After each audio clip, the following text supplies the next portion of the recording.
نحمده ونسلم على رسوله الكريم اما بعد فاعوذ بالله من الشيطان الرجيم بسم الله الرحمن الرحيم يا ايها الذين امنوا ان تطيعوا فريقا من الذين اوتوا الكتاب يردكم بعد ايمانكم كافرين صدق الله المولانا العلی العظیم وصدقنا رسوله النبی الکریم۔ میرے دوستوں اور عزیزوں، آج ایک بہت بڑی پریشانی ہمارے درمیان میں اور بہت بڑی مصیبت بن کر ہمارے درمیان میں یہ حاضر ہوئی ہے۔ سوشل میڈیا کے مادھیم سے یا سوشل میڈیا کے ذرائع سے ہمیں یہ بات پتہ لگ چلتی ہے کہ آج فلاں جگہ پر کوئی لڑکی کسی غیر مسلم، کسی غیر کے ساتھ یا کسی مشرک کے ساتھ بھاگ گئی اور اس نے ایک الگ مذہب اختیار کر لیا۔ یا ہم یہ دیکھتے ہیں کہ کسی گاؤں میں کوئی فیملی ہے جو اپنے مذہب کو چھوڑ کر کسی اور مذہب کو اختیار کر چکی ہے، اپنے دین کو چھوڑ کر کسی اور دین کو اختیار کر چکی ہے۔ جب ایسی نیوز، ایسی خبریں ہم تک آتی ہے تو بڑی پریشانی اور بڑی دکھ اور تکلیف کی بات ہوتی ہے۔ عوام کے اندر بڑا ہی رنج و غم کا ماحول ہوتا ہے۔ پھر ہم اپنی قیاس آئری پر ہم یہ اندازہ لگانے کی کوشش کرتے ہیں کہ یہ چیزیں کیوں ہو رہی ہیں۔ کچھ لوگ اس کو سوشل میڈیا کو دوش دیتے ہیں، کچھ لوگ ٹی وی ویڈیوز کو دوش دیتے ہیں، اور کچھ کسی چیز کو، کچھ کسی چیز کو۔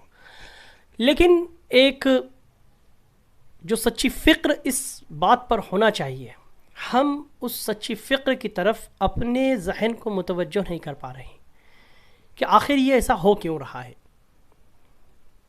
قرآن مجید میں اللہ تبارک و تعالی مومنین سے ارشاد فرما رہا ہے کہ یا ایھا الذین آمنوا ان تطیعوا فریقا من الذین اوتوا الکتاب یردکم بعد ایمانکم کافرین۔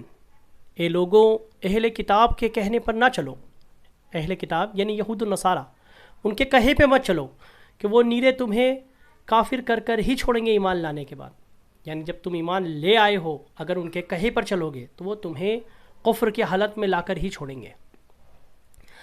افسوس، قرآن مجید کے اس روشن فرمان کو ہم اپنی زندگی سے بھلا کر اور اپنی خود پرستی اور نفس پرستی میں اس قدر مبتلا ہیں کہ ہمیں یہ بھی اندازہ نہیں ہوتا کہ ہم قرآن کے اس حکم کی عدولی کہاں کہاں کر رہے ہیں۔ آج ہمارے سامنے ارتداد یعنی ناستکتا ایک بہت بڑی مصیبت بن کر سامنے کھڑی ہے۔ جو ینگ جنریشن ہے وہ پہلے ارتداد کی طرف جاتی ہے اور پھر اس کے بعد ملحد کی طرف، اور ملحدین کے بعد جو ہے سیدھے وہ کفر کی طرف بڑھ جاتے ہیں، کفر اور شرک کی طرف۔ اس الحاد کی بنیاد کہاں سے ہو رہی ہے، اس کی شروعات کہاں سے ہو رہی ہے؟ تو ہمیں سب سے پہلے اس پر غور کرنا ہوگا۔ ہم اس کی بنیاد کو اگر کمزور کر دیں، اور جس بنیاد پر ارتداد کو کھڑا کیا جا رہا ہے، ملحدین کو کھڑا کیا جا رہا ہے، اگر ہم اس کو ختم کر دیں اور وہاں پر دین اسلام کی بنیاد کو رکھیں تو انشاءاللہ العظیم جو اس طرح کے واقعات ہو رہے ہیں یہ آنے والے وقت میں بہت کم ہو جائیں گے۔ ایک بات ہمیشہ یاد رکھیں کہ اگر ہمارے پاس بھیڑوں کا ایک ریوڑ ہے، اس ریوڑ میں 2-4 بھیڑیں ریوڑ سے نکل کر ایسی طرف کوچ کر گئی جہاں پر بھیڑیے ان پر حملہ کر رہے ہیں، تو ان 2-4 بھیڑوں کو بچانے کی جگہ ہم اپنی ریوڑ کی پہلے حفاظت کریں گے، کیونکہ اگر ہم نے اپنے ریوڑ کو چھوڑ کر ان 2-4 کو بچانے گئے تو یہ جو ریوڑ ہے یہ بھی ختم ہو جائے گی۔ اس بات کو ہمیشہ یاد رکھیں۔ تو میں بات کر رہا تھا کہ یہ جو ارتداد یا ملحدین کی جو بنیاد ہے یہ کہاں سے ڈل رہی ہے۔ اس کی شروعات ہم بچپن میں ہی ہمارے بچوں کے ذہنوں میں کچھ ایسے جملوں سے ہو رہی ہے جو ٹی وی کے ذریعے، بے شک ٹی وی کے ذریعے ان تک پہنچائے جا رہے ہیں، کچھ سوشل میڈیا کے ذریعے ان تک پہنچائے جا رہے ہیں، لیکن وہ بچے جو کے جی، نرسری اور 1st، 2nd، 3rd، 4th میں ہیں وہ ان چیزوں کو نہیں سمجھتے ہیں، لیکن ان تک یہ بات کہاں سے پہنچ رہی ہے۔ اکثر آپ نے دیکھا ہوگا کہ جب اسکولوں میں کوئی کلچرل پروگرام ہوتا ہے جہاں کے جی کے بچے ہوتے ہیں، 4th کے، 12th کے، 3rd کے بچے ہوتے ہیں، وہاں ان بچوں کے سامنے اس طریقے کی بات کی جاتی ہے، گنگا جمنا تہذیب، اور ہندو مسلم سکھ عیسائی ہم سب آپس میں بھائی ہیں، ہم سب ایک ہیں، اس طریقے کی جو بات کی جاتی ہے، تو اس بات سے الحاد کی سب سے پہلی نیو ڈلتی ہے۔ دیکھیے، ایکتا اور اکھنڈتا کے میں مخالف نہیں، ایکتا ایک معاشری طور پر بہتر ہے، بہتر زندگی جینے کے لیے اور ملک کی ترقی کے لیے بھی سب کو مل کر آگے بڑھنا چاہیے اور اس کے لیے کام کرنا چاہیے۔ لیکن جب بات دین اسلام کی ہو تو وہاں پر ہمیں کوئی سمجھوتا نہیں کرنا چاہیے، ہمیں اپنے بچوں کے ذہنوں میں اپنے مذہب، اپنے دین کی اچھائیوں کو کوٹ کوٹ کر ڈالنا چاہیے۔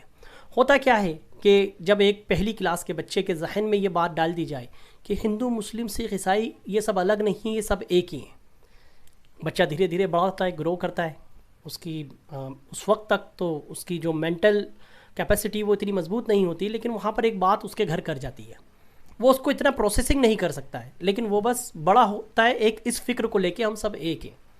دھیرے دھیرے جب وہ بڑا ہوتا ہے، اس کے معاشرے میں کئی دوست ہوتے ہیں، کئی احباب ہوتے ہیں جو غیر مذہب سے، غیر دین سے تعلق رکھنے والے ہوتے ہیں، تو پھر وہ ان کے ساتھ جب اٹھتا بیٹھتا ہے اور جو دیکھتا ہے ان کے عبادت کے طریقے اور یہ سب، پھر وہ ان کو پروسیسنگ کرنے کی کوشش کرتا ہے، لیکن چونکہ اس کے ذہن میں پہلے سے ہی یہ بات بیٹھی ہے کہ ہم سب ایک ہیں، تو اس کے دل میں پھر ایک بات اور گھر کر جاتی ہے جو دوسرے لوگوں کی طرف سے آتی ہے کہ بھگوان اللہ ایشور سب ایک ہے۔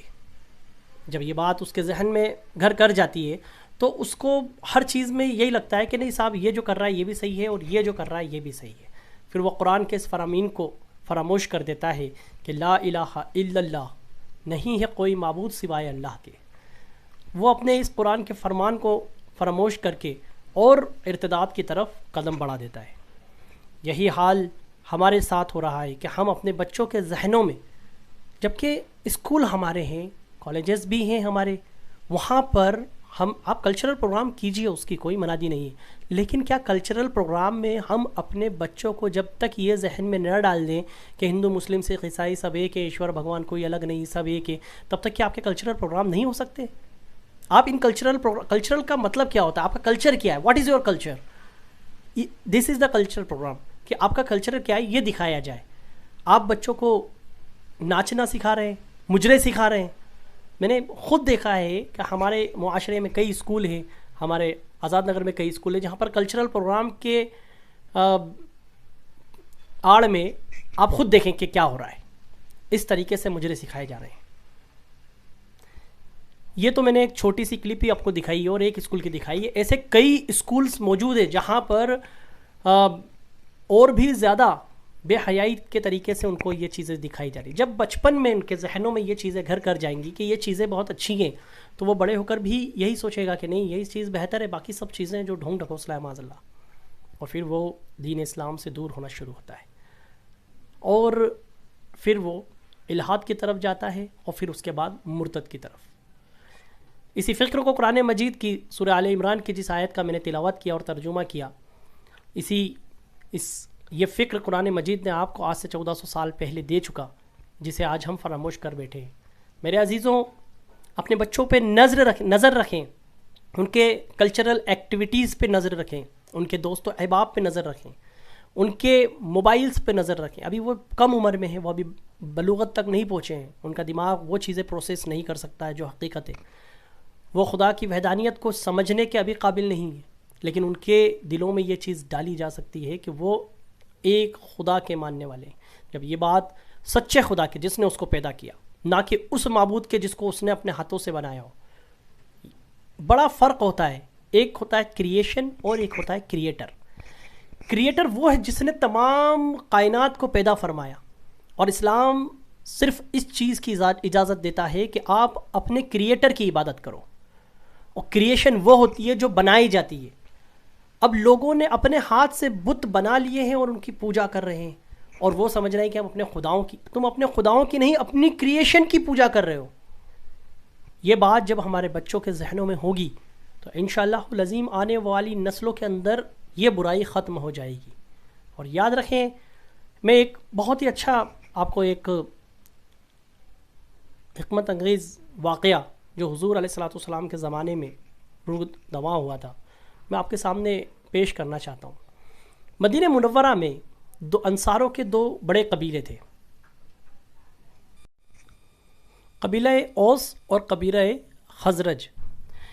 ان قبیلوں کا ایک بہت پرانا اتہاس رہا کہ یہ اسلام سے پہلے آپس میں خوب خونی جنگیں کیا کرتے تھے، خوب آپس میں لڑا کرتے تھے. ان کے بیچ میں کافی لڑائیاں ہوئیں. پھر رسول اکرم صلی اللہ تعالیٰ علیہ وسلم کی تشریف آوری ہوئی اور آپ نے ان کے بیچ میں صلح کرائی. اس صلح کا نتیجہ یہ ہوا کہ ان کے بیچ قتل و غارت ختم ہو گئی اور یہ آپس میں بہت محبت سے رہنے لگے. ایک مرتبہ ان دونوں قبیلے کے لوگ آپس میں بیٹھ کر بڑی ہی محبت سے بات کر رہے تھے، تو جو مدینہ منورہ کے یہودی تھے ان کو یہ چیز بڑی ناگوار گزری کہ یار یہ آپس میں محبت سے کیسے رہ رہے ہیں، اگر یہ محبت سے رہیں گے تو ہم ان کے بیچ میں راج کیسے کر پائیں گے، انہیں کیسے پستی میں لا پائیں گے. انہوں نے کیا کیا کہ انہوں نے اپنے ایک وفد کو بھیجا، ایک شخص کو بھیجا. وہ شخص وہاں گیا اور اس نے ان کی پرانی جنگوں کے قصیدے پڑھنا شروع کر دیے. جب وہ پرانی جنگوں کے قصیدے پڑھے تو اوس اور خزرج جو قبیلہ تھا، خزرج قبیلہ، ان کے بیچ میں آپس میں تلواریں کھنچ گئی اور یہ جنگ کے پہ آمادہ ہو گئے. حضور علیہ الصلوۃ والسلام فوراً حاضر ہوئے اور آپ نے فرمایا کہ کیا جہالت والا کام کر رہے ہو جبکہ میں تمہارے درمیان میں حاضر ہوں.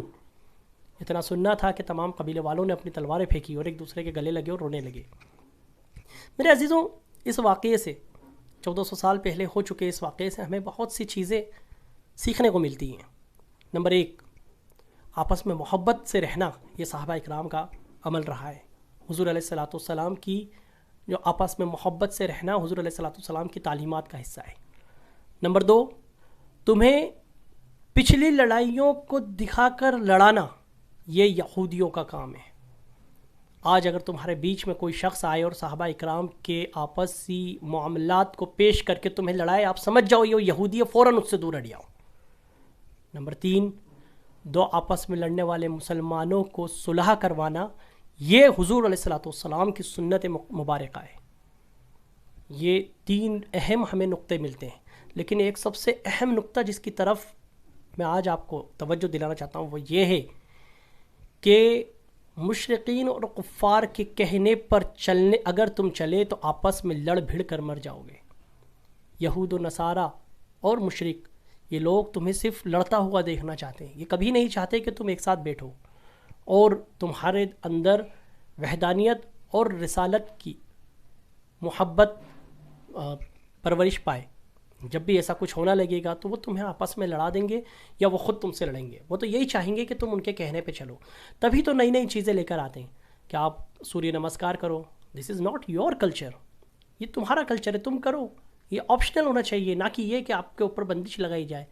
اسی طریقے سے اور بھی چیزیں ہیں. کلچرل پروگرام کے اندر تمہیں ایسی باتیں بتائی جا رہی ہیں، کلچرل پروگرام کے نام پہ تم سے مجرا کرایا جا رہا ہے، ہماری بچیوں کو نچایا جا رہا ہے کیسے کیسے گانوں پر. اللہ رحم کرے پروردگار عالم. ہمیں کلچرل پروگرام کے اندر ہمارے دین کی اشاعت ہونا چاہیے. ہمارے کلچرل پروگرام کے اندر ہمیں احادیث مبارکہ کے جو واقعات ہیں ان واقعات کو پیش کر کر ان کو عملی جامہ پہنا کر لوگوں کے سامنے لانا چاہیے. بچوں کے ذریعے ایسے واقعات جس سے کسی کی بے حرمتی بھی نہ ہو اور لوگوں میں اچھا میسج جائے. والدین سے محبت، پڑوسیوں کے حقوق، معاشری حالات پر ہمارا کیا عمل ہونا چاہیے، گندگی اور صفائی کے متعلق جو معاملات ہیں، ایسے ہمیں کلچرل پروگرام کرنا چاہیے تاکہ اس سے آپ کے دین کا ایک اچھا میسج وہاں پر جائے. نہ کہ اپنے بچوں کو اندر الحاد کے عقائد بھرے جائیں کہ بڑے ہو کر وہ دین اسلام سے ہی بیزار ہو جائے. ایک بڑا عجیب واقعہ میں آپ کے سامنے پیش کرنا چاہوں گا. ایک بہت بڑے شخص ہیں، میں ان کا نام لے کر ان کو رسوا نہیں کروں گا، بظاہر مسلمان ہیں، نام سے تو مسلمان ہی ہے الحمدللہ. ایک کلچرل پروگرام میں گئے تھے وہ، تو وہاں پر جو ہماری اسلامی بچیاں تھیں، بہنیں تھیں، وہ جو ہے اس میں تھیں ہمارے جس کو حجاب کہتے ہیں. تو وہ ماڈرنائزیشن اور ماڈرن خیالات کے شخص تھے. انہوں نے کہا کہ بچیوں تم یہ چیز مت پہنو، یہ تمہیں الگ دکھاتا ہے، یہ مت پہنو، یہ تمہیں الگ کر دیتا ہے بھیڑ سے. اسلام تمام مذاہب سے واقعی الگ ہے اور تمہاری پہچان دوسرے مذاہب سے بالکل الگ ہے. نہ تم گوبر کھانے والے ہو، نہ تم مود پینے والے، نہ ہی سور کھانے والے. تم وہ قوم ہو جو دنیا کو جینا سکھانے آئے ہو، نہ کہ دنیا سے جینا سیکھنے.